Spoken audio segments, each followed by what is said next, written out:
estamos iniciando a mesa 2, a primeira mesa desse evento Pluralidades Poéticas, né, agora há pouco. E agora a gente começa a segunda mesa, né, intitulada Poéticas e Materialidades Contemporâneas 2, né, e estamos ao vivo já, com transmissão ao vivo para o YouTube. Então, vou começar com os agradecimentos breves e já passo a palavra para o nosso primeiro comunicador, né? Então, quero agradecer a presença de vocês 4 que vão fazer a comunicação hoje, né? Então, Vinícius Santos de Souza, da Unicamp, Guilherme dos Santos Júnior, da UFPA, André Luiz Valadares de Aquino, da Unicamp e Daniele dos Santos Pimentel, da UEPA. Obrigada pela presença de vocês, por mandarem os resumos e se inscreverem bonitinho e estarem aqui hoje, nesses tempos de pandemia. Então, antes de eu dar a palavra para o Vinícius, que vai ser nossa primeira fala, vou agradecer também a informática, que está dando um mega apoio para a gente, né? E também agradecer ao Centro Cultural do IEL, principalmente a professora Daiane Almeida, que evento aí possibilitou que a gente fizesse esse evento. Agradecer ao IEL e aos organizadores do evento também, que estão muito empenhados aí para acontecer. E, bom, só informando que a gente fez uma inversão de horários por questões aí que não dizem respeito a nada de problema técnico, simplesmente por uma escolha, a gente vai inverter a fala da Daniele com a do Guilherme. Então, a ordem vai ser Vinícius, Daniele, André e aí, por fim, o Guilherme, tá bom? Nossa primeira fala vai ser do Vinícius, lembrando que vocês têm 20 minutos. Quando faltar 5 minutinhos, eu escrevo aqui no chat. Se vocês extrapolarem 20 minutos, interrompida na fala e digo aí para falar mais uma ideia, pode ser? Então, passo a palavra ao Vinícius Santos de Souza, doutorando da Unicamp. O título da apresentação dele vai ser Comunicação Poética na obra de Age de Carvalho. Peço aos demais comunicadores, se puderem, eu também vou fazer isso, desligar o microfone e a câmera, só para garantir mais estabilidade aí na conexão e na transmissão do Vinícius, tá bom? Meu nome é Vinícius, né, como já foi apresentado, faço doutorado na Unicamp, mas eu não estudo especificamente a obra esse trabalho, né, não diz respeito à minha pesquisa de doutorado. Ele é um trabalho que eu realizei quando eu fazia a especialização. Eu sou do Pará, mas eu estudo na Unicamp. E durante esse período que eu morava no Pará, eu cheguei a começar a fazer uma especialização na Universidade do Estado do Pará, né, a UEPA, e eu comecei a desenvolver uma pesquisa sobre a obra do Age de Carvalho. Só que ela não foi concluída porque logo depois eu acabei passando o mestrado para a Unicamp enfim, nunca consegui concluir essa pesquisa de fato. E eu sempre volto e meia, eu volto às ideias que eu tinha aí eu vi a proposta de trabalho e eu achei interessante poder falar disso, né? Bom, o que é o meu objetivo com esse trabalho é falar da obra do Age e especificamente uma questão que essa obra suscita, uma obra que, para mim, é um dos aspectos da obra do Age que mais chama a atenção, que é o que eu chamo de comunicação poética. Bom, o Age, ele é um poeta paraense e ele começa a publicar os livros dele nos anos 80, no começo dos anos 80. O primeiro livro dele é o Arquitetura dos Ossos, dos anos 80. E ele publica até hoje, e acho que acredito que o último livro dele é de 2015. Não tenho notícia se ele deve estar produzindo mais alguma outra coisa. Os livros são Arquitetura dos Ossos, Arena Areia, Pedra 1, Caveira 41, Trans, Ainda em Viagem, que é o último livro publicado até então. Além desse, ele também tem um livro com Max Martins, que é o Fala Entre Parênteses, que é composto no modo Renga, né? Que seria quase como uma espécie de composição como um repente, quando um vai compondo, o outro compõe junto. Max Martins também é um poeta paraense, que o Max fala que é a principal influência dele para escrever, para escrever poemas, enfim. Eu vou me concentrar, eu vou falar muito dos poemas aqui, mas eu vou me concentrar basicamente em 2 livros, que são os 2 últimos livros publicados, o Trans e o Ainda Viagem. O Trans, de 2011, ele foi... a temática do livro é muito sobre o luto, porque foi logo publicado após a morte do Max Martins, que, se não me engano, foi em 2009. Então, o livro em si tem essa áurea muito grande de perda, de melancolia. O próprio nome trans tem essa alusão de transição, de algo que está além. Então, é um livro sobre despedida, sobre luto, de certa maneira. E o Ainda Viagem é ainda sobre um exílio desse poeta, o exílio do autoexílio, né? Porque ele não mora no Pará, não mora em Belém, ele mora na Áustria e mora muito tempo lá. E Ainda em Viagem tem muito esse aspecto já dessa saudade de casa, dessa memória afetiva do lugar de onde se veio. Enfim, o título, né? Ainda em Viagem denota muito isso. Bom, a questão da comunicação poética é muito cara para a poesia do Ade, para essa poética especificamente, porque ela é tanto tematizada, principalmente ela é tematizada nos primeiros livros dele, que há muito contato com João Cabral de Melo Neto, com Oswald de Andrade, até com outros poetas, por exemplo, Paul Celan também, mas enfim. E ela é tanto tematizada quanto ela se faz presente na escritura, na escrita dessa poética de fato, sabe? Ela acontece no fazer dos versos. Bom, a pergunta que é importante fazer é o que é comunicação poética. E isso eu me apoio, né, quando estava fazendo a pesquisa, em basicamente alguns estudos que eu acho que são muito importantes, que são o Como Ler, o How to Read, do Ezra Pound, o Comunicação na Poesia de Vanguarda, do Haroldo de Campos, que está no Arte no Horizonte do Provável, é um ensaio do Arte no Horizonte do Provável, o que é Comunicação Poética, do Décio Pinhatari, e o Semiótica e Literatura também do Décio, e o Linguística e Poética, o famoso ensaio do Roman Jacobson. Bom, cada um desses estudos, cada um à sua forma, eles estão trabalhando com algo que é muito importante, que é a materialidade da linguagem, ou seja, como acontece essa construção da linguagem poética e como ocorrem as suas especificidades. Por exemplo, o Ezra Pound, para ele, ele vai ter uma máxima que diz que a literatura é a linguagem carregada de significado ao máximo grau, que é aquilo, principalmente quando ele fala de literatura, ele está mais se referenciando à questão da poesia, né? Que é pensar o poema enquanto entender o poema enquanto um pensamento encerrado numa cápsula. O poema ele é uma fábrica de ideias dentro de uma pequena cápsula. Então, é a linguagem que vai te dar a quantidade de possibilidades de significado.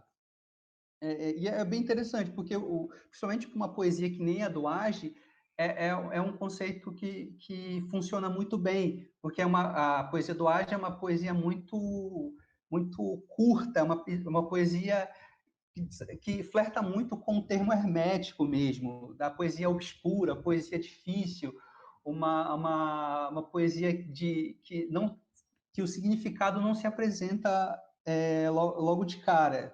Enfim, o do Décio Pinhatari, ele também vai falar sobre... eu gosto muito do conceito que ele usa sobre metáfora, que a poesia ela está mais baseada na paronomásia, nas aliterações, do que na metáfora. Porque aí ele vai usar no Comunicação Poética uma frase que ele vai falar, você pode falar do Aguiar, o nome Aguiar, você pode falar que ele parece uma águia, mas aí você vai falar Aguiar é águia. Ou seja, você está criando uma construção de sentido e de sons que tornam essa frase muito mais lapidar do que você falar, por exemplo, João é a águia, que não tem a construção a construção de aliterações, por exemplo. Por isso que ele vai falar que é muito mais paronomásia do que metáfora. Ou seja, por que esse conceito? Porque é uma outra ideia que ele também traz no início do livro, que é sobre a poesia se faz com palavras e não com ideias, que é uma anedota do Edgar Degas com Mallarmé, que o Degas, o pintor impressionista, era amigo do Mallarmé e falava que tinha muitas ideias para fazer um poema, mas não conseguia. E o Mallarmé falava, é porque a poesia não se faz com palavras, quer dizer, a poesia não se faz com ideias, e sim com palavras. Ou seja, por que tudo isso? Porque a ideia aqui do Décio é que ele está pensando numa correlação essencial entre um significado e um significante dentro do mesmo signo linguístico. Ou seja, usando uma analogia, quando você vê um dançarino, você não consegue separar o dançarino da dança. É um pouco a questão de forma e conteúdo. Não existe forma e conteúdo, existe uma correlação entre essas duas modalidades. Enfim, o Haroldo de Campos ele vai falar também sobre a comunicação da poesia, a poesia enquanto uma forma de linguagem e sobre o que ela comunica. E é sobre o quanto é errado pensar que todo ato comunicativo se baseia essencialmente na linguagem verbal e nos seus códigos da linguagem verbal. Ou seja, é a primazia da linguagem verbal sobre a comunicação, é achar que só existe comunicação se houver linguagem verbal, o que é um engano. E apesar disso, porque toda linguagem se baseia em códigos, inclusive a linguagem a linguagem não verbal. Ou seja, a poesia ela é a materialidade da linguagem. E esse é um conceito interessante porque entender a poesia enquanto essa materialidade é entender o conceito de transparência e opacidade. A linguagem da poesia é uma linguagem que chama atenção para si. É uma linguagem que está a todo momento se colocando, se impondo ao leitor. Não é uma linguagem que você vai lê-la, você vai passar por ela. Então, é o conceito dela não ser transparente, mas sim opaca.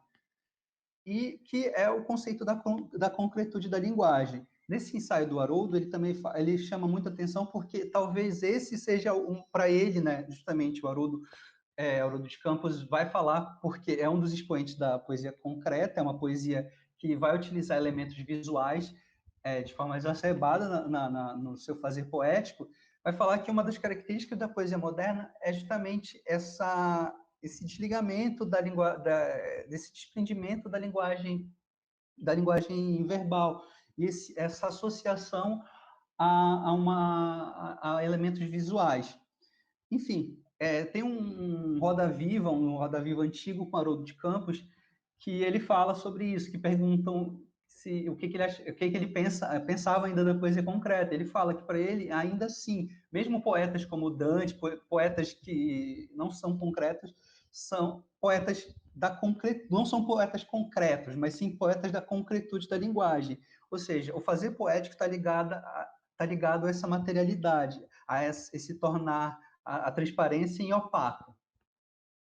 E o Jacobson eu peguei também porque é um ensaio muito conhecido sobre as funções da linguagem, né? Sobre cada linguagem ter sua função e a função poética da linguagem representa para o Jacobson algo muito, muito importante. Ou seja, é entender a linguagem poética como um fim em si mesmo. Ele vai utilizar um slogan no político americano que para ele vai ter muito mais poesia ali do que em muitos poemas ditos contemporâneos daquele momento, enfim. É entender esse código como um código que chama atenção para si, como um exercício de pensamento, que vai meio que auxiliar nessa entender a linguagem como decodificação de vários códigos e signos.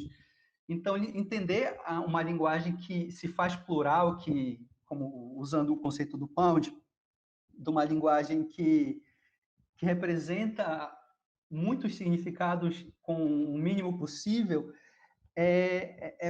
a partir de entender desse conceito, você consegue ter uma facilidade muito maior na compreensão de todos os códigos possíveis. A gente está falando de competência mesmo, de entender essa colocação de signos e códigos, né? Enfim, é tudo uma questão de leitura é uma leitura semiótica, né? Todos, de certa maneira, aqui, talvez menos o Ezra Pound, mas todos estão lidando com semiótica, com a ciência dos signos, né? Enfim. E o Agis de Carvalho, como eu ia falando mais cedo, como é que ele vai se encaixar nisso?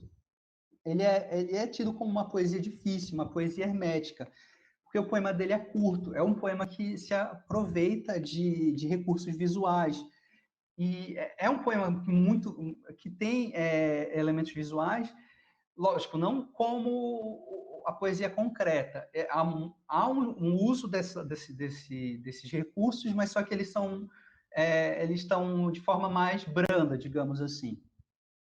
Ele também vai utilizar espelhamento de palavras, aliterações, paronomases, metáforas, cortes e quebras de palavras e versos. Outra marca muito forte da poesia dele são os hífens.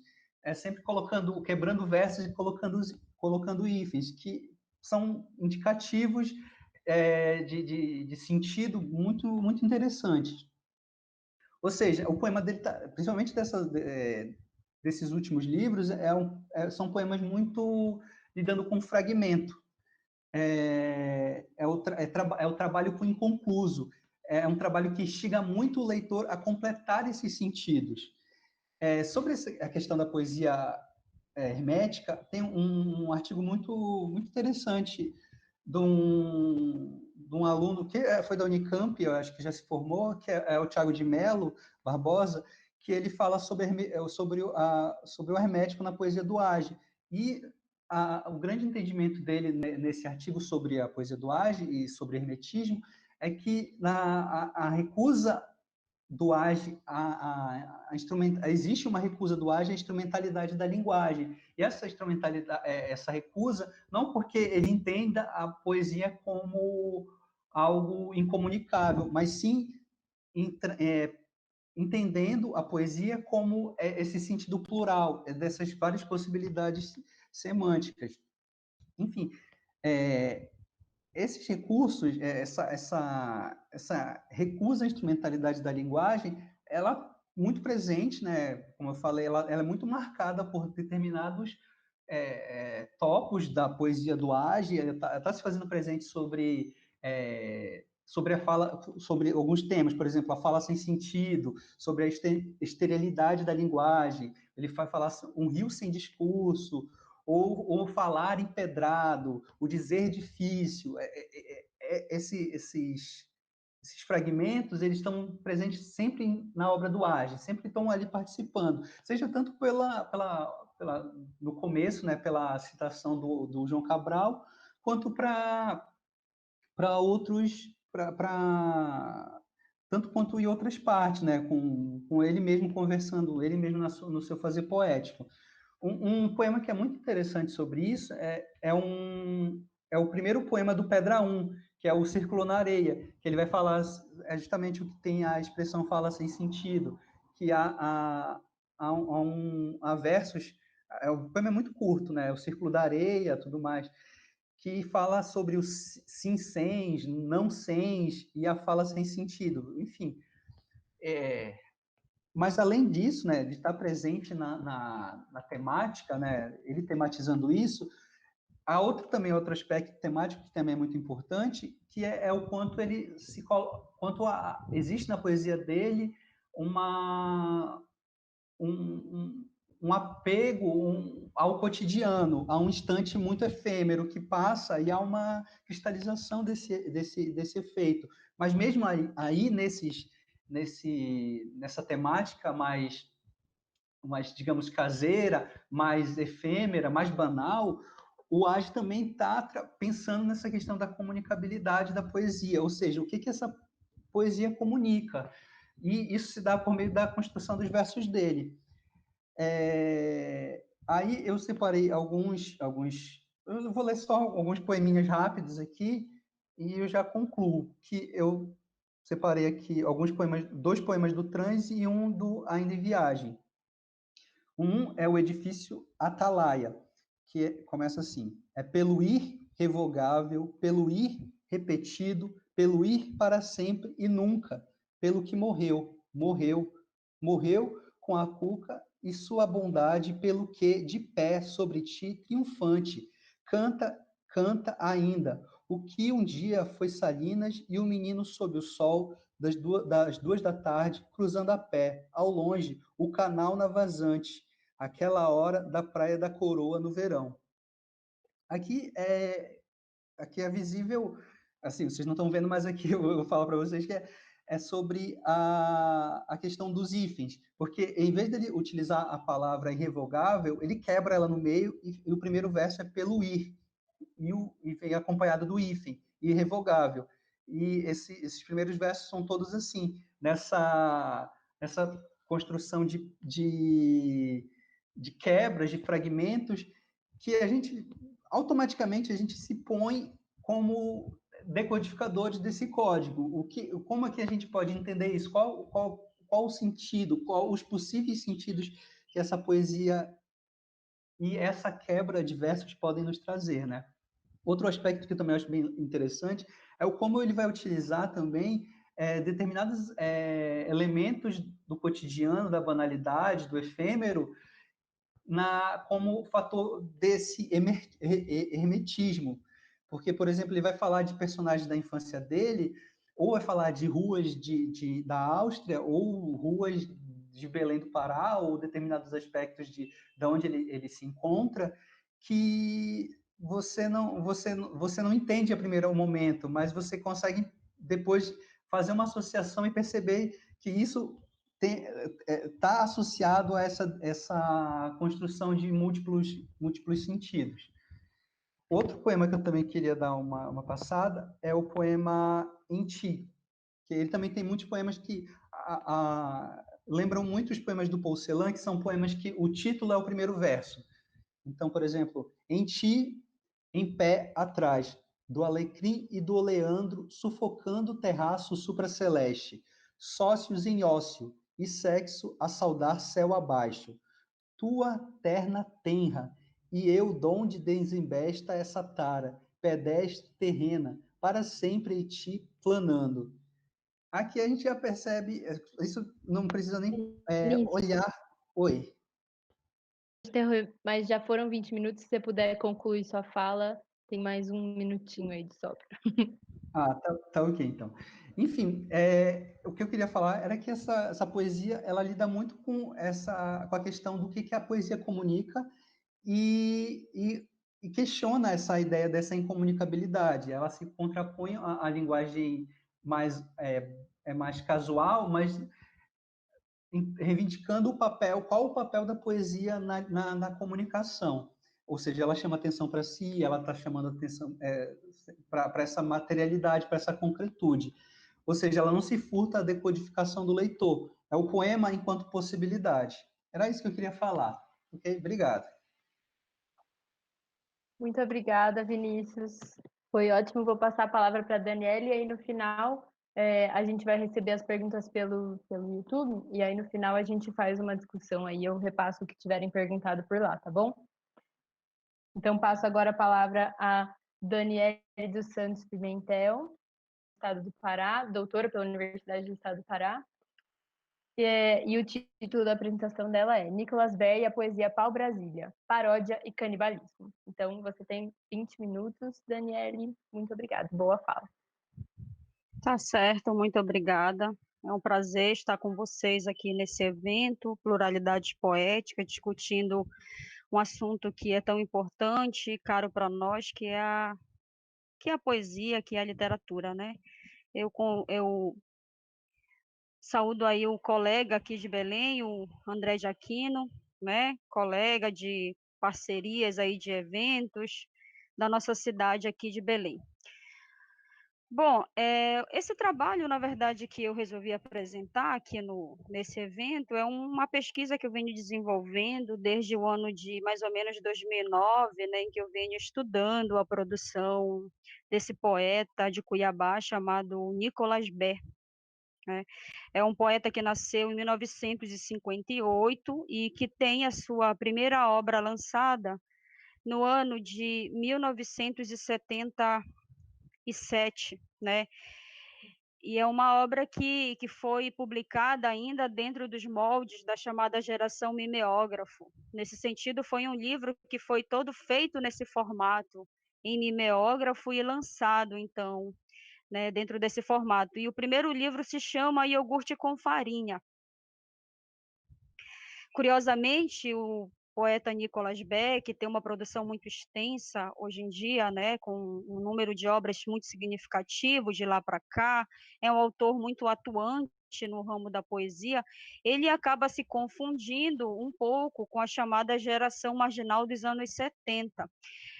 Gostaria de aventar aqui que, na verdade, o Nicolas Beck é um poeta que pertence à geração do pós-modernismo, né? Pegando, sobretudo, ali um momento histórico importante de pulsação poética, musical no nosso país, sobretudo um contexto ainda de contracultura, um contexto de ditadura militar mesmo, porque ele viveu esse período, inclusive ele foi preso, né, pela ditadura. Tem vários escritos dele em que ele vai trazer essa memória, né, da ditadura militar, em que ele viveu, na época em que ele era um jovem, enfim. Então, esse meu artigo também, ele dialoga com outro texto meu, recém-publicado na revista Estação Literária, é um artigo que eu intitulei de Intertextualidade, Paródia e Apropriação Literária. Quando eu defendi meu TCC em 2009, foi a temática que eu estudei, que foi a poesia marginal, em que eu fiz um estudo falando do Nicolas Bé, do Cacaso e do Chacal. Eu analiso, na verdade, a produção desses três escritores dessa geração que, na época, eu enquadrei como autores pertencentes e remanescentes da chamada geração mimeógrafo, né, ou poesia marginal, apesar de que nem todos, de certa forma, se aliam a esse projeto estético e nem todos gostam também de ser enquadrado dentro dessa geração. Até porque o Nicolas Bé, ele diz que ele não pertence a nenhum movimento, né, nesse sentido.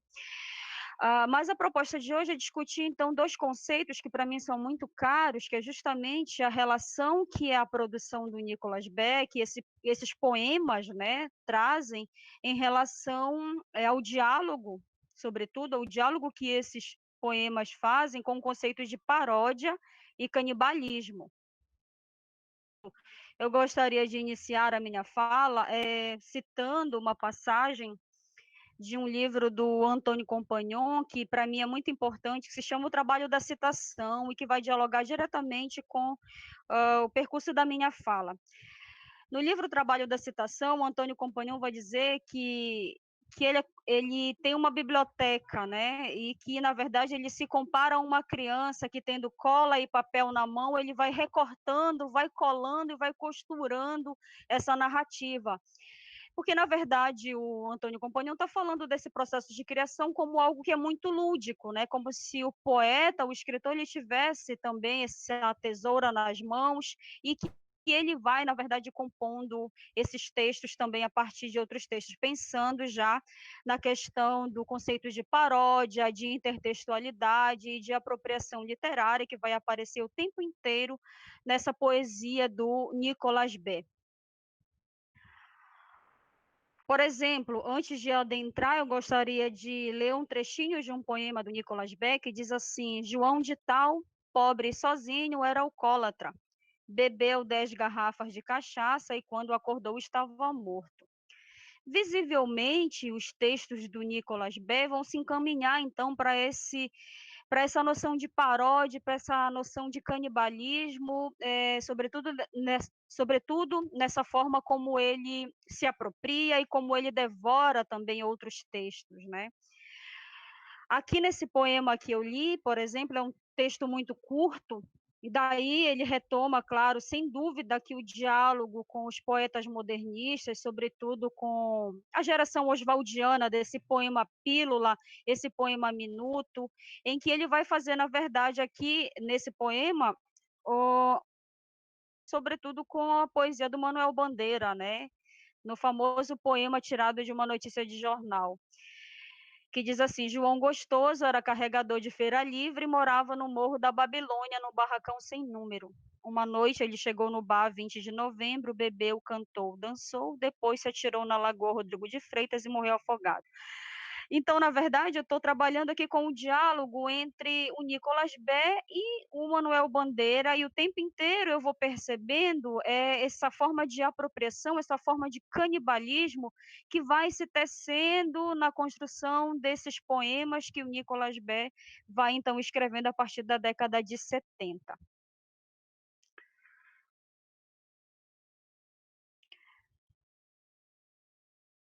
Só um minuto. Eu não preparei material, mas eu estou costurando aqui com o meu texto, né, essa minha fala.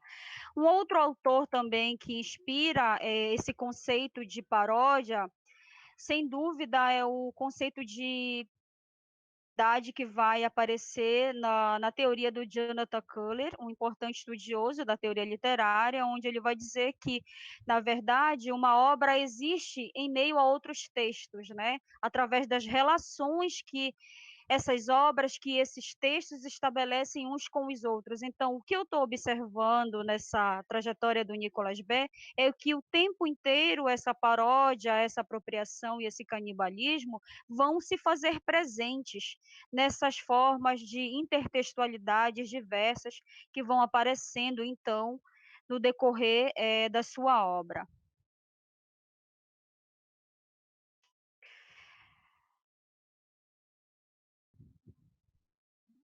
De todos os autores aí, por exemplo, que eu tenho observado dessa geração, o próprio Cacaso, o próprio Chacal, o Nicolas Bé tem uma produção muito singular no que concerne, então, essa vertente mesmo ligada ao conceito de paródia. Então, por exemplo, ele tem uma vertente que se aproxima muito de alguns conceitos como devoração. Então eu intitulei alguns momentos de a poesia pau-brasília, né, ou ainda de a poesia, pau-braxília, que é uma forma dele deglutir a cidade de Brasília, de narrar essa cidade nos seus poemas. O que é curioso é que o Nicolas Bé é um poeta de Cuiabá, e ele reside há muitos anos na cidade de Brasília. Então, claro que essa obra que ele vem escrevendo vai refletir, sobretudo, a condição política, a condição citadina desse lugar, em que isso vai aparecer diversas vezes nos seus textos, na visualidade de sua poesia também.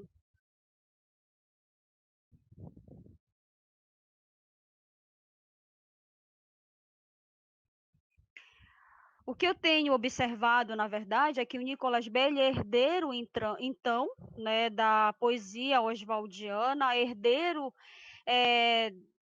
de alguns sintomas ainda do modernismo, claro que é um modernismo bem tardio, já pegando a geração de 70, e ele herda então, né, do modernismo aquilo que eu disse anteriormente, que é o poema Pílula, ainda o poema Piada. Ele herda um gosto muito particular pela ironia, pela paródia transgressora e implosiva, né? E o que é interessante é que esse conceito de paródia, que aparece no estudo do Afonso Romano de Santana, no livro chamado Paródia e Apropriação, ele vai dizer que nem sempre a paródia é algo que se liga ao cômico, né? A paródia também pode ser algo sério.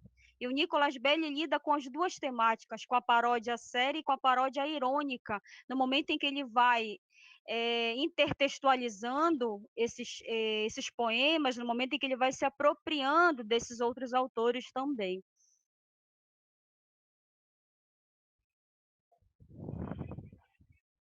Eu vou pedir licença para ler, então, alguns poemas aqui do Nicolas Bé, para a gente poder ir conversando um pouco mais.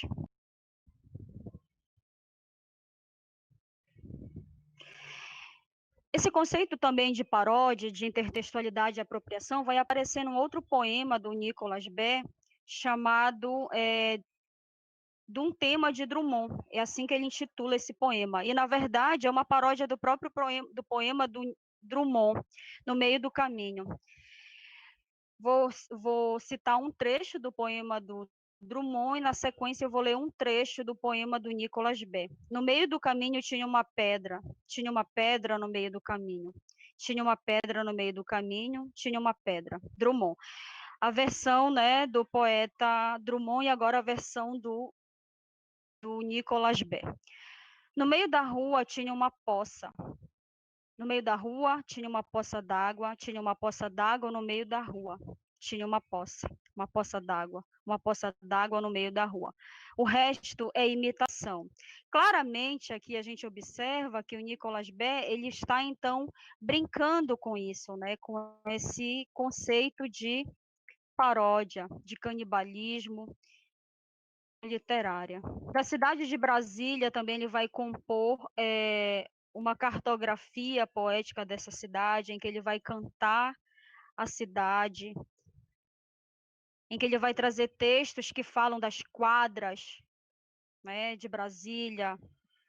Então, devido a problemas do universo e do clima, então a gente considera encerrada, pelo menos dentro dessa mesa, a fala da Daniele, e aí passo então a palavra ao André, já seria o próximo a falar mesmo, e vai dar certinho o tempo, né? Então, vamos ficar agora com a fala de André Luiz Valadares de Aquino, de Saberes na Amazônia, na Universidade Federal do Pará, e doutorando em Teoria Literária na Universidade Estadual de Campinas, Unicamp.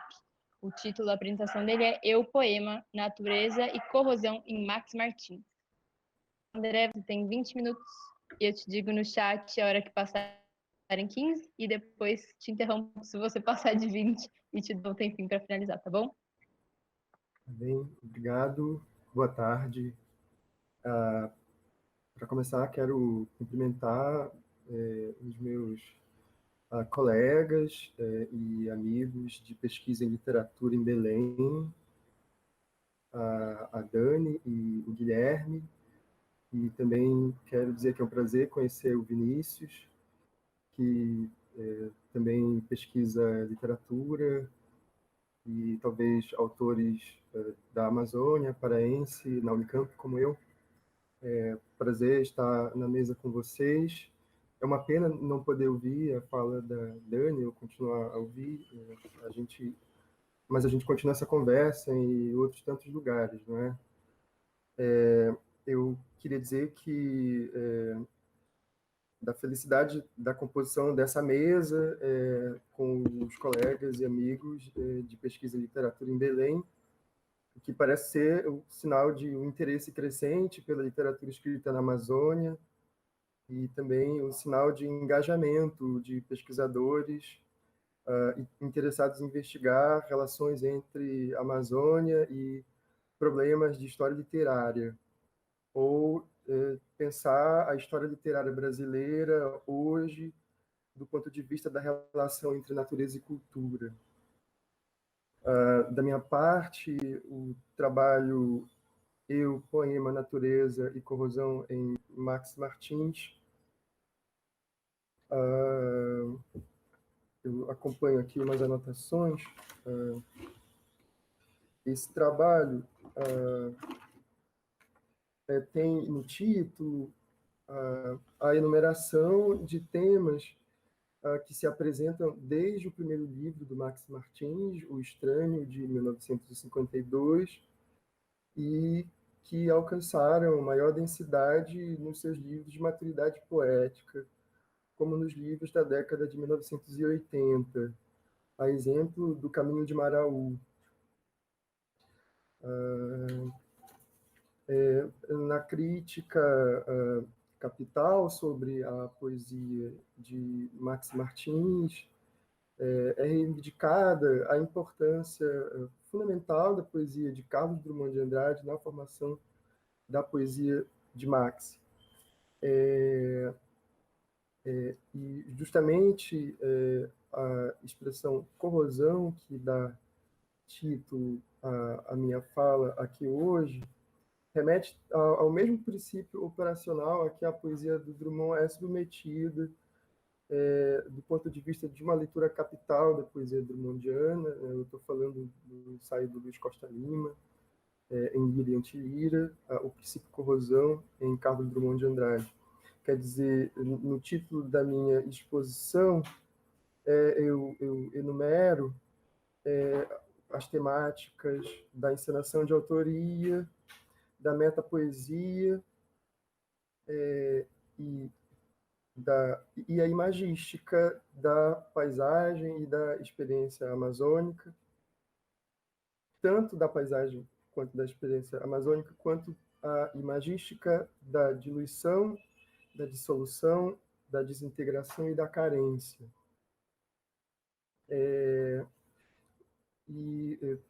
Do ponto de vista da fortuna crítica em torno da obra do Max Martins, é importante marcar, né,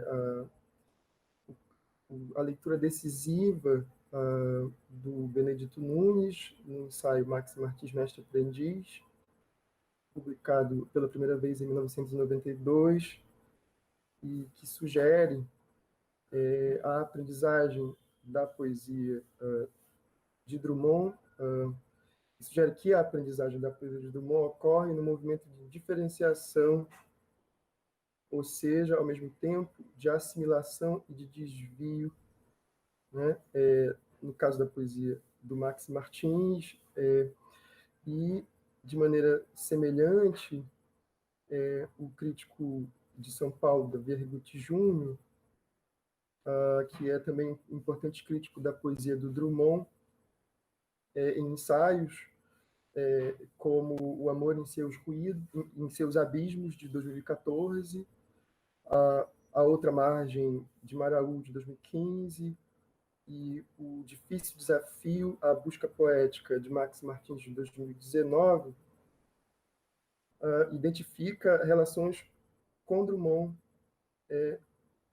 e defendendo uma espécie de perfeita familiaridade, estou usando as expressões do Arrigucci Júnior, e uma aproximação numa mesma linhagem, sem impedir ou perturbar a configuração de traços próprios do aprendiz, no caso, o Max Martins.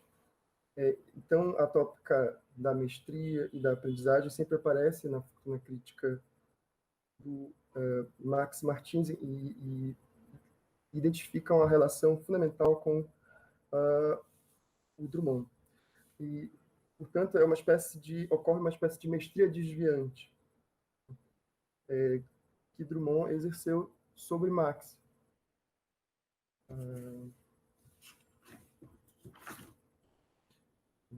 O ensaio de Luiz Costa Lima, que eu evoquei no princípio da minha fala aqui, sobre Drummond, né, o ensaio decisivo sobre a poesia do Drummond, é anterior, que é um ensaio de 66, antecede, mas de alguma maneira prevê uma mesma linhagem de interesse sobre a poesia do Max Martins, porque justamente o Costa Lima, ele mesmo publicou o ensaio neste ano, publicado na revista Cult, de junho de 2020, o ensaio intitulado Max Martins, A Excepcionalidade Paraense. Nesse ensaio, a propósito da poesia de Max, o Costa Lima especifica o elemento singularizante da poesia de Max em relação a Drummond, justamente o erótico erosivo amor. Costa Lima, como eu disse, é um importante crítico sobre Drummond, né? No ensaio O Princípio Corrosão, em Carlos Drummond de Andrade, compreende as maneiras, né, de relação da poesia com a história, no caso drummondiano, a partir do procedimento ambivalente da corrosão como escavação e luta, ou opacidade e interdição. Dado o diálogo fundamental da poesia de Max em relação à poesia de Drummond, a corrosão talvez funcione como um princípio operacional na obra do poeta paraense, que imbrica o eu, o poema e a natureza. Eu vou apresentar alguns poemas do Max Martins em que essas tematizações do sujeito poético, da poesia e da natureza aparecem e implicados num funcionamento corrosivo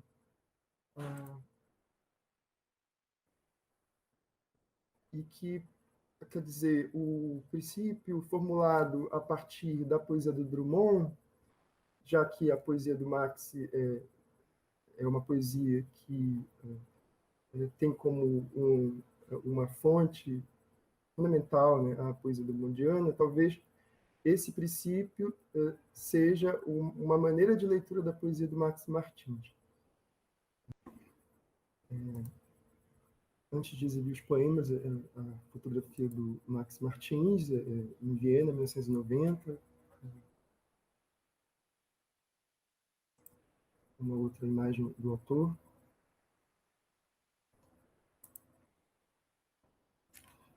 Então, dois poemas do livro Caminho de Maraú, os dois poemas que iniciam o livro. O Caminho de Maraú, como eu disse, é um livro, um dos livros centrais na poesia do Max Martins. E, bom, o poema Viagem diz: o rio que eu sou, não sei, ou me perdi. Mar Aú, não é a ilha, não é a praia, e o mar de nos fazermos ao é só um nome, sem a outra margem. Eu acabei de ler os poemas, acho que todos ouviram, né? Então, dois poemas do livro Caminho de Maraú, o poema Viagem, o poema Mar Aú. Nesses poemas há uma presença da imagística da natureza, e no caso do poema Viagem, a natureza é identificada ao sujeito poético, o rio que eu sou, né?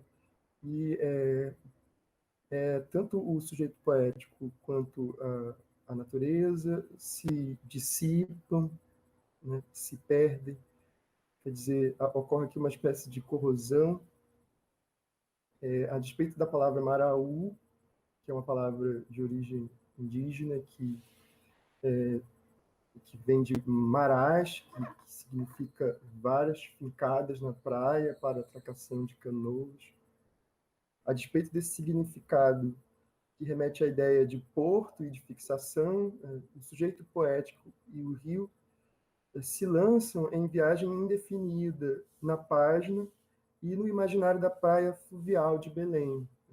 Maraú é também o nome de uma praia na ilha do Mosqueiro, em Belém.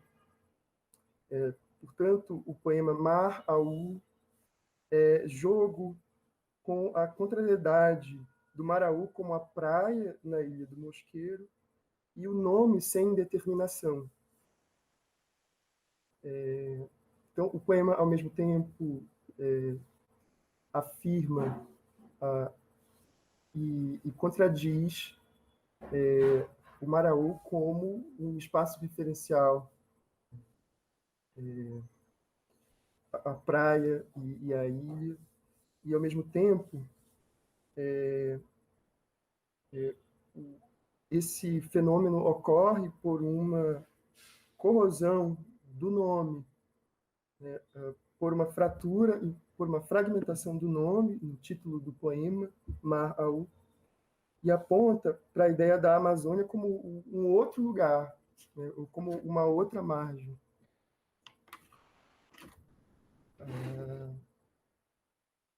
Eu não sei se eu tenho ainda muito tempo, mas eu estou já tentando concluir. tentando ser muito breve na minha exposição, talvez conversar mais depois e aprofundar algumas coisas. Mas o que eu queria dizer é que, a partir da identificação desses temas fundamentais na poesia do Maxi e na possibilidade de uma compreensão da relação entre poesia e história, ou poesia e realidade, na poesia do Maxi, a partir de um princípio operacional ou uma maneira de leitura formulada a partir da poesia do Drummond, né? Eu acho que é possível dizer que o Max Martins é um poeta experimental, mas ao mesmo tempo, um poeta da experiência, né? Acho que esses dois poemas dão conta de dizer desse paradoxo, né? Quer dizer, o Maraú ou a Amazônia e outras tantas figurações da paisagem e da experiência amazônica são também figurações que funcionam em poesia como uma imagem mais ampla, como uma imagem de interesse universal. Então, a possibilidade do Max Martins como um poeta da experiência, da experimentação, nós sabemos disso, mas também como um poeta da experiência. Quer dizer, um poeta que reivindica a Amazônia como figura de poesia. Então, nesse sentido, podemos pensar na possibilidade da obra do Max Martins do ponto de vista de uma ecopoesia. Quer dizer, e nisso implicado a reivindicação de uma outra geografia para a história literária brasileira e a possibilidade da Amazônia como um lugar de linguagem. Então, obrigado. Talvez a gente possa conversar e aprofundar coisas depois. As minhas referências principais para essa exposição. Muito obrigado. Muito obrigada, André, pela sua fala. Foi muito boa também. Uma pena que a Daniele não está mais aqui, porque existe um diálogo entre as duas falas, aparentemente, né?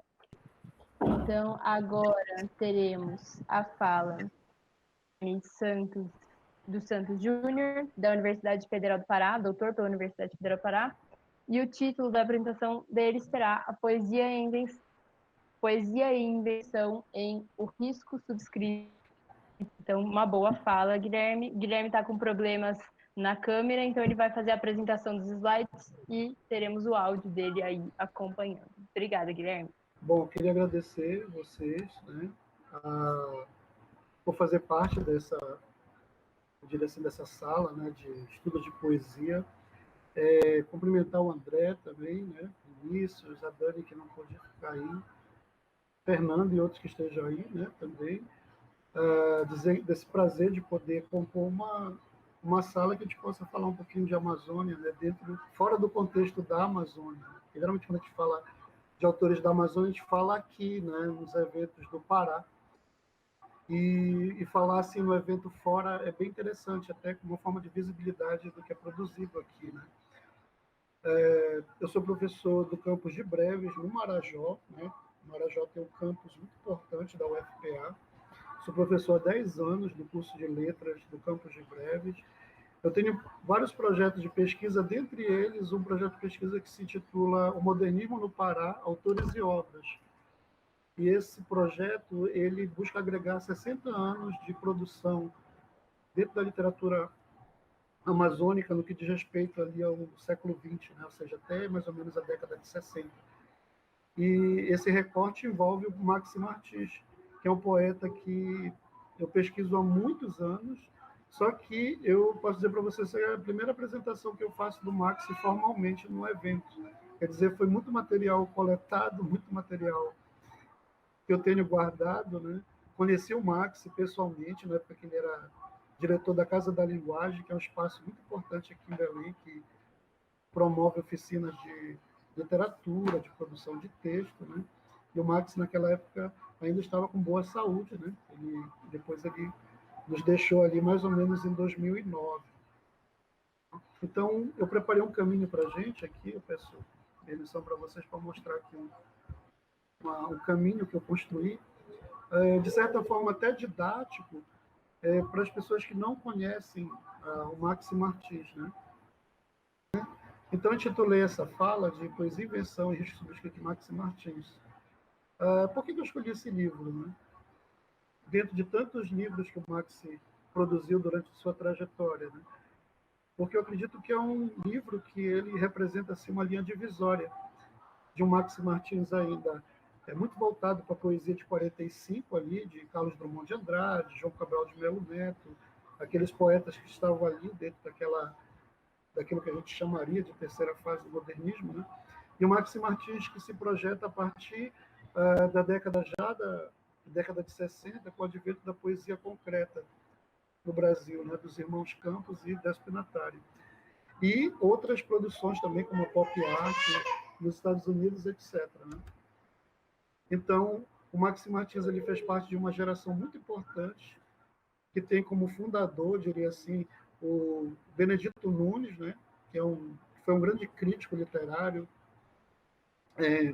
um grande pensador também da filosofia, junto com o professor Francisco Paulo Mendes, que é esse professor que está aqui, eu diria assim, à minha esquerda, né? Mas mais idoso, né? Muito importante também para essa geração, Age de Carvalho, que foi diria assim, seu companheiro de produção durante um certo tempo, né? Então, o Maxim Martins compôs uma geração, que a professora Marinilce Coelho, né? Ela intitula de Grupo dos Novos, né? Que surgiu aqui no Pará a partir da década de 40. Né? E essa geração dos novos ela foi muito importante porque ela rompeu com aquele, eu diria assim, com certo regionalismo, né, da cultura, e começou a se expandir para um âmbito, eu diria assim, mais universal. Então, é nesse período que o Maxi vai gestar sua poesia, né? Então, eu coloquei aqui um pouco da caminhada dele, para a gente ter uma ideia assim, da produção dele, que começa em 52, com o Estranho, e vai seguindo, né, no Antirretrato. Ele ganhou prêmios também, né? Ele me parece de letras, e o Risco Subscrito é de 60, que é uma edição já mais formal, que eu vou mostrar daqui a pouco para vocês, né? A fala entre parênteses, que é a sua renga, né, junto com o Age de Carvalho, né, na parceria que ele fez, e aí vem os livros Maraú, e vai seguindo essa produção dele até eu diria assim, a primeira antologia que foi feita dele em 92, que é o Não para Consolar, poesia completa, né? E vai seguindo a sua produção, né? Até mais ou menos, eu diria assim, o seu último suspiro, ainda em vida, que foi o Diário do Poeta. Foi um diário que ele, eu diria assim, que ele compôs e que ele, na verdade, ele vinha compondo esse diário durante muitos anos e que depois a Secretaria de Cultura aqui do Estado do Pará resolveu lançar uma edição do diário, de algumas peças assim do diário pessoal do Maxim Martins, né? E o Cadafalso depois, né, que foi já diria assim, um livro que ele não viu, né? Muito importante também. E daqui eu trago um pouquinho da crítica, que eu acho fundamental a gente falar um pouquinho. Eu teria, assim, muitos autores para citar, né? Então, eu resolvi fazer assim, uma mescla de um autor mais reconhecido nacionalmente, que é o Davi Erguti Júnior, né? Também da nossa crítica aqui, né? Então, o Davi Erguti Júnior fala, né, que, com efeito, o nosso poeta encontrou realmente um grande mestre no primeiro Drummond, sobretudo pelo humor reverente, com a carga de seus chistes expansivos e severidade reflexiva. Esse primeiro Maxim Martins, ele está ali, principalmente no Estranho, né? No seu primeiro livro de 52, em que ele traz visivelmente essa influência drummondiana e ainda o verso, entre aspas, assim, o verso preso ainda, nem tão livre na sua composição estética, né? Depois o crítico diz assim, que desde o Estranho é de fato possível observar a autenticidade da busca pessoal e continuará a caracterizar nos seus contatos posteriores com outros poetas isolados ou com tendências diversas das vanguardas. E também com a poesia e o pensamento do Oriente, a que se mostraria muito receptivo, seja pelo peso que a poesia ideogramática encontrou em tantos poetas ocidentais, Ezra Pound, Otávio Paz, né? Então, é muito, muito forte isso no Max Martins, essa relação dele com a poesia do Oriente, né? Até porque, se a gente pegar ali o Haroldo de Campos, que foi uma grande figura ali dos concretistas, ele tinha esse interesse também muito forte pela produção do Oriente. E o Max Martins vai unir esse orientalismo com o erotismo dentro da sua produção de vários poemas, né? E daqui, né, um estudo que é da própria Daniele, que estava aí com a gente, minha esposa, né, que ela, junto com o professor Luiz Heleno Del Castillo, que é um professor daqui da UFPA, eles dizem que Max Martins tensionava desenvolver um projeto estético de adensamento experimental partindo das transformações artísticas dos períodos pós-década de 50. Então, esse momento que foi o surgimento da vanguarda brasileira, o concretismo e os outros movimentos que vieram depois da década de 50, e, claro, também o próprio modernismo aqui no Pará, tardio, né, vai ficar muito impressionado com essa produção que antes pouco chegava aqui, que era a produção de Mallarmé, Ezra Pound, Eliot, Cummings, né? Diversos poetas que aqui em Belém no início assim, era bem difícil ter contato com isso, né? Então, a partir desse momento, é possível notar em sua poética um avanço no tocante à forma e ao conteúdo dos poemas que compõem, por exemplo, o livro Antirretrato 60, que o antirretrato vai ser uma antessala dessas experimentações que vão se radicalizar no risco subscrito. Segundo a professora Maurício Coelho, né, ela diz que o convívio com Robert Stock, que foi um poeta que veio morar em Belém e que trouxe grandes referências daquilo que a gente chama de literatura universal, dos autores mais considerados dentro da poesia, né?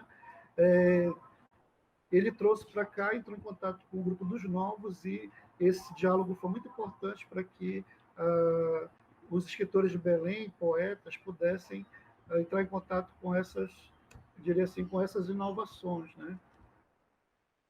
E aqui diria assim, essa influência muito forte da poesia concreta dentro da escrita do Max, que é o poema Copulêtera, né? Nem homem. Tem um quê de erotismo, tem um quê de ideograma, né? Tem vários elementos aí que a gente pode pensar na poesia concreta e também a gente pode pensar também nos caligramas, né? Da Apollinaire. Os diários do Max, né? A gente nota visivelmente experimentações de colagem dentro daquilo que a gente daquilo que a gente já conhece, que é o cubismo, o dadaísmo, que foram os movimentos que trouxeram esse tipo de produção em grande força nas primeiras décadas do século XX, né? Aqui alguns exemplos dos diários dessas experimentações, que o Max não via como algo propriamente artístico, né? Era mais uma produção diária dele.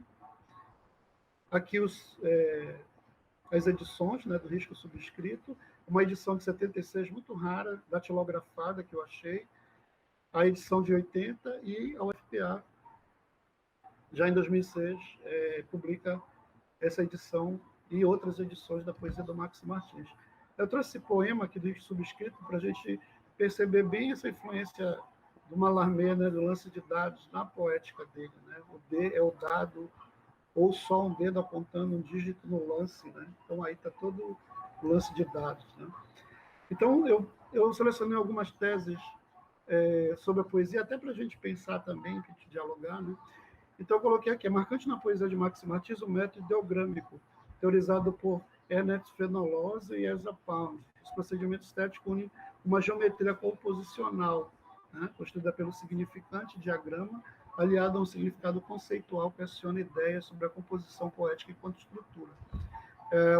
Uma outra tese também, o Risco Subscrito, Marx aciona uma sintaxe poética espacial, em que os caracteres em tipos diversos sugerem motivos ligados à entonação e ao ritmo poético, né?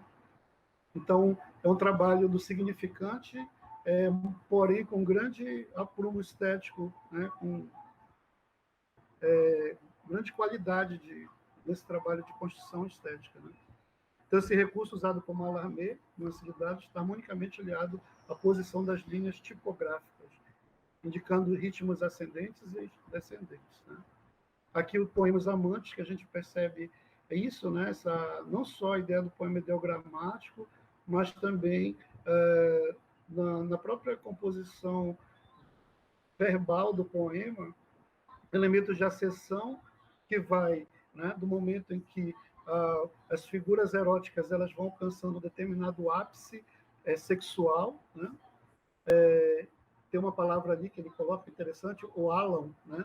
Dando essa ideia de subida, e ao mesmo tempo, à medida que o poema ele vai se fragmentando, é como se ele fosse indo para o orgasmo, né? Ele fosse indo para a morte dos amantes, para a união e decomposição dos corpos dos amantes. Dos manifestos da poesia concreta, o poeta e inventor estadunidense Marx trouxe a possibilidade de construir sua poesia liberando os vocábulos, no sentido de romper com o uso de conectivos, né, criando impactos visuais e fonéticos através do significante, livre das amarras do verso comum. Aqui a gente pode ver bem isso no poema Jaculatório S, né, em que ele também, entre aspas, ejacula a palavra na página e vai soltando essas palavras, né, como se fosse o ideograma da ejaculação. E, né, a ideia ideogramática, a partir de Apollinaire, né, do ideograma. Aí eu coloco o poema Maituna, né, que é um poema que faz menção ao Tantra, que seria uma relação erótica de subida da Kundalini até o ápice orgástico, né? Então é por isso que ele cria essa linha, essa imagem de subida, como se fosse um cone, né? E aí tem bem essa força do ideograma. E por fim, em O Risco Subscrito, Marx procura desler o cânone ocidental, criando assim seu próprio paideuma, né? Ou seja, subscrever-se sobre os poemas que são tomados de empréstimo, né? Então, o subscrito, o risco subscrito, está aí a ideia de desleitura do cânone, segundo Harold Bloom, né? Então, note-se que no próprio poema Enterro dos Ossos, Marx estiliza um dos subtítulos do poema Terra Desolada, do Eliot, né? Então, está aqui, ele usa o subtítulo de um dos poemas, de um dos textos que aparece ali no Terra Desolada do Eliot. Referências, não todas, né? Mas... Obrigado. Muito obrigada, Guilherme. Muito legal a sua comunicação. Obrigado. No final sobrou até um tempinho. A gente vai ter um tempinho aqui para discutir. Infelizmente, acredito que a gente vai ter que encerrar a transmissão às 6, mas aí a gente pode continuar a conversa entre nós aqui mais um pouquinho. O que eu queria falar em primeiro lugar para todos vocês, que estamos muito felizes de ter tantas falas vindas do norte, de tão longe, né, de lugares que parecem tão distantes quando a gente só tem evento presencial, que a gente nunca se encontra, parece, né? Então, acho que apesar dos pesares desses eventos virtuais, a gente tem esses ganhos aí, como disseram, na mesa anterior. Então, muito legal, agradeço muito. Guilherme mencionou isso da visibilidade dessa literatura amazônica, e eu concordo muito que é muito bom poder ter essas falas. Vocês puderam assistir a mesa anterior, teve pelo menos mais uma fala sobre o Max Martins, e enfim, tivemos mais pesquisadores vindos aí do norte. Então, muito legal, agradeço muito a presença de vocês e a fala de vocês. Em algum momento a transmissão vai ser encerrada, então já agradeço a quem estiver assistindo também por ter assistido. E lembro que às 7 horas, né, de hoje, então às 19 horas de hoje, do professor Eduardo Sterri. Então, seguimos nós aqui até um certo momento com a plateia e depois só nós. O que eu ia dizer basicamente é que também vou abrir, principalmente que vocês tem pesquisas que dialogam muito, né? Então, se vocês quiserem formular perguntas uns aos outros ou comentários às apresentações dos outros, fiquem à vontade também. Quero deixar essa palavra para vocês.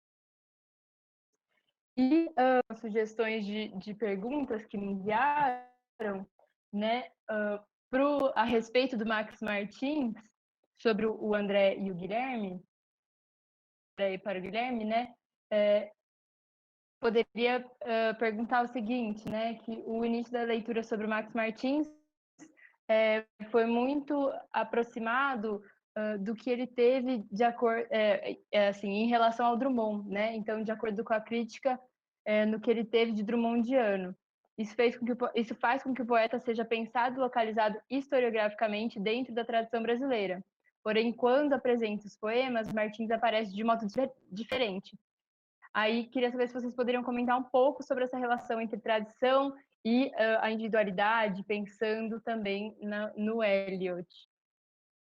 E também Mallarmé, acho que apareceu bastante na fala de vocês, né? Então, se vocês quiserem comentar isso um pouco. Você tem razão, esse encontro é muito importante para nós, porque mesmo talvez o Guilherme esteja em Belém, como eu, mas mesmo por conta das várias atividades e nesse momento fatídico da pandemia, nós não nos encontramos e podemos conversar de perto. Então, então a possibilidade desse encontro, mesmo virtual, né, e para falar de literatura na Amazônia, é uma grande oportunidade e de ampliar essa conversa para outras pessoas que pesquisam autores de outras regiões e de outras tradições, etc. Eu queria mesmo, então, complementando, talvez levantando mais uma questão para o Guilherme, né, e também tentando dialogar com essa questão e comentando ela, qual que seria uma questão que eu levanto, né? Qual seria o limite dessa assimilação do concretismo pelo Max Martins? Quer dizer, assim como qual seria o limite da assimilação da poesia do Drummond, que está presente desde o primeiro livro, né? O livro de 52, que é anterior ao concretismo, portanto. E é interessante porque, no caso do concretismo, a sintaxe fragmentária aparece no Max de uma maneira mais explícita só no livro de 71, no Era, e se radicaliza nos livros da década de 80, quer dizer, no período de dissolução do concretismo, quer dizer, no período em que o Haroldo já vai defender a ideia de uma pós-utopia na poesia, na possibilidade da ideia de vanguarda, né? Nesse momento da história, em 70 e 80. Quer dizer, então, o Max, eu tenho dificuldade de entender o Max como um concretista tardio, né? Assim como tenho dificuldade de entender a poesia paraense, a poesia feita no Pará, como na década de 50, como uma espécie de modernismo tardio. Eu acho que tem uma dicção própria, que é lançada desde já, e no caso da relação com o Drummond, que é uma tópica bastante acentuada pela crítica em torno do poeta paraense, eu concordo com a crítica, quer dizer, mais recentemente com o Luiz Costa Lima, no ensaio que ele lançou esse ano, que é justamente pelo aspecto do erotismo, da exploração do erotismo, que é o elemento diferencial, o que configura a especificidade do discurso, né, da poético do Max Martins. Porque também o Drummond, até a década de 50, que ele publicou justamente em 51, um ano antes do Estranho, o primeiro livro do Max, A Rosa do Povo, que é um dos livros capitais, né, do Drummond, e ele, né, o Claro Enigma, que é de 51, e um pouco antes A Rosa do Povo, que são os dois livros de maturidade do Drummond, e ele já publicou até a publicação do Estranho do Max, e parece que o que está em jogo no primeiro Max é o que está em jogo nesse Drummond já maduro também, né? Que é o aspecto da encenação de autoria, que eu tentei falar rapidamente aqui hoje, e a exploração da temática amorosa. e o que singulariza a dicção lírica do Max é justamente a erotização, né, desse tema amoroso, né? Quer dizer, acho que o Max ele assimila o Drummond, mas ele desvia do Drummond justamente nesse aspecto, quer dizer, e ao mesmo tempo aprofunda aspectos que se dão na poesia do Drummond. Acho que ele encontra caminhos próprios, né, para se situar na tradição. Eu acho que cada vez mais a gente tem que pensar trabalhos que dialoguem com a tradição brasileira e colocar o Max em debate mais amplo. Bom, eu concordo com o André, concordo com o André, com certeza, nessas considerações que ele falou, né? Eu creio que o papel da crítica literária é criar determinados padrões estéticos para os poetas, né? Então, quem cria esses padrões é a crítica, né? Em determinada fase ele começou de um jeito, em outra fase ele se transformou e tudo.